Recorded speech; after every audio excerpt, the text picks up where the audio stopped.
आपले चॅनल, आपला आवाज, कोकण 24 तास। रत्नागिरी शहरातील थिबा राजवाडा येथे उभारण्यात आलेल्या 3D मॅपिंग मल्टीमीडिया शोमुळे देशातील पर्यटनाला चालना मिळेल असं मत उपमुख्यमंत्री अजितदादा पवार यांनी रत्नागिरी येथे आयोजित कार्यक्रमात बोलताना व्यक्त केलं आहे। 3D mapping multimedia show Pune नाट्यगृह जे आपण थिएटर केलेले समारंभ बसलेले आहात। आता सुद्धा यांनी सांगताना सांगितलं की हा कार्यक्रम इथून पुढे सातत्याने दाखवला जाणार, परंतु आपल्या इथं जून जुलै ऑगस्ट सप्टेंबर साधारण पावसाळा असतो त्यावेळेस हा कार्यक्रम बंद राहील। बाकीचे 8 महिने हा कार्यक्रम अशाच पद्धतीने चालू राहणार आहे। आज खरं तर एक महत्वाचा दिवस, ज्या राज्यांनी हिंदवी स्वराज्याची स्थापना केली आणि 18 पगडजाती 12 बंधुकांना बरोबर घेऊन त्या ठिकाणी रयतेच राज्य कसं असलं पाहिजे, सर्व जाती धर्माला बरोबर घेऊन कसं जायचं असतं, ह्याचा एक आदर्श जगापुढे निर्माण केला। त्या युगपुरुष छत्रपती शिवाजी महाराजांची आज तिथीप्रमाणे जयंती ही तमाम माझ्या रत्नागिरीकरांना आणि माझ्या महाराष्ट्रातल्या जनतेला त्या ठिकाणी जयंतीच्या तिथीनुसार जयंतीच्या मनापासून हार्दिक शुभेच्छा देतो। शिवाजी महाराजांच्या चरणी नतमस्तक होतो, त्यांना मानाचा मुजरा करतो। आजचा दिवस हा माझ्या रत्नागिरी जिल्ह्याकरता, रत्नागिरी शहराकरता अतिशय महत्वाचा आणि ऐतिहासिक अशा प्रकारचा आहे, कारण महाराष्ट्राच्या पर्यटनाला समृद्धीला पुढे नेणाऱ्या आणखी एका पर्वाची सुरुवात आपण आजच्या कार्यक्रमाच्या निमित्तानं केली आहे।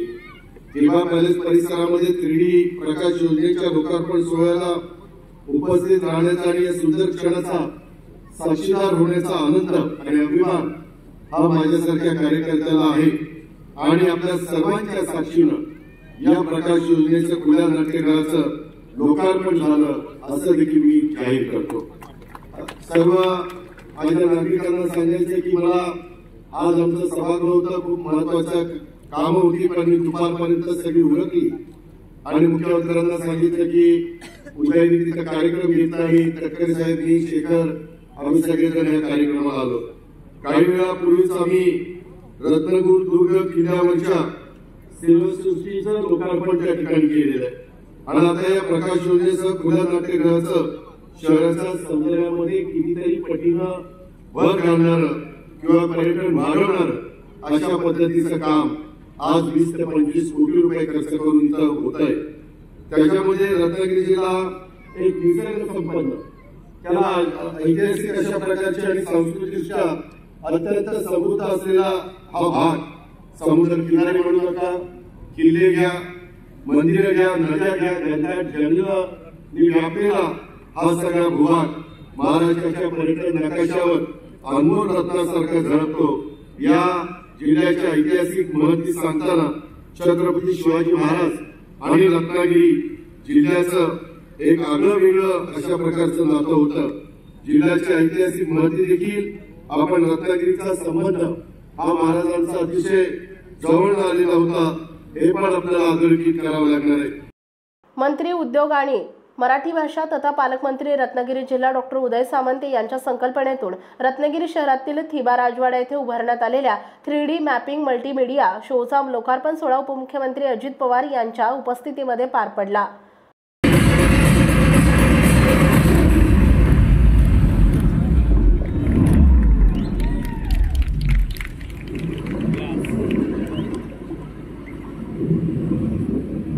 मी समुद्र, हो तोच समुद्र जो तुम्ही शतकानुशतक पाहत आहात।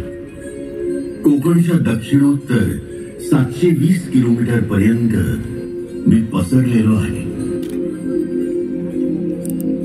हे किनारे, हे पाणी, हा निसर्ग स्वर्ग आहे।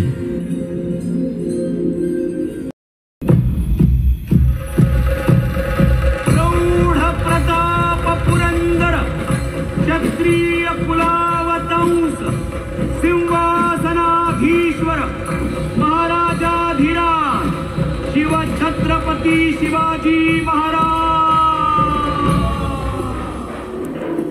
ही हिंदू शक्ती संभूत दीप्तितम तेजा